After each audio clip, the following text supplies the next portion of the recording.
Ketika empati jadi luka, sisi gelap dari jiwa yang terlalu peka. Gak semua orang yang lembut itu bahagia. Kadang justru mereka yang paling peka, yang paling sering berdarah dalam diam. Jadi seorang empat memang terdengar indah, bisa ngerasain apa yang orang lain rasain, bisa ngerti luka tanpa perlu dijelasin. Tapi di balik itu, ada sisi gelap yang gak jarang disadari, beban emosional yang gak pernah berhenti. Menurut penelitian dari Dr. Ellen Aron tentang Highly Sensitive People, HSP, otak seorang empat punya aktivitas berlebih di amigdala, pusat pengatur rasa takut dan stres. Artinya, sistem saraf mereka terus siaga. Mereka bukan cuma peka terhadap emosi, tapi juga terhadap rasa sakit, nada suara, bahkan energi sosial yang halus banget. Dan itu bikin mereka gampang lelah, karena tubuhnya kayak alarm yang gak pernah dimatiin. Sisi gelapnya bukan cuma capek, tapi kehilangan arah. Karena terlalu sering ngurusin perasaan orang lain, mereka lupa nanyain perasaannya sendiri.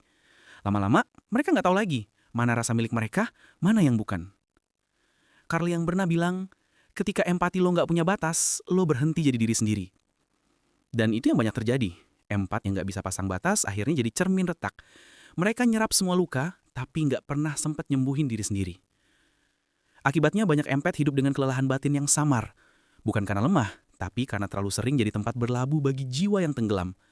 Mereka pengen menolong, tapi tanpa sadar, mereka juga perlahan ikut karam. Sains menyebutnya emotional contagion, sebuah fenomena di mana emosi seseorang bisa menular lewat sistem saraf. Dan buat seorang empat, itu bukan teori, itu realitas sehari-hari.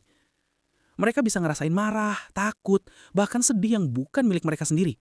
Dan itu menakutkan. Karena gimana lo mau tenang, kalau setiap hari lo hidup di dalam perasaan orang lain? Itulah paradoksnya. Cahaya mereka bisa nyembuhin. Tapi kalau nggak dijaga, cahaya itu juga bisa membakar. Makanya, jadi empat sejati bukan soal ngerasain semuanya. Tapi soal tahu kapan harus menutup pintu batin. Bukan karena egois, tapi karena lo juga butuh ruang buat tetap hidup. Kadang, menyelamatkan diri sendiri adalah bentuk empati paling tulus yang bisa lo lakuin.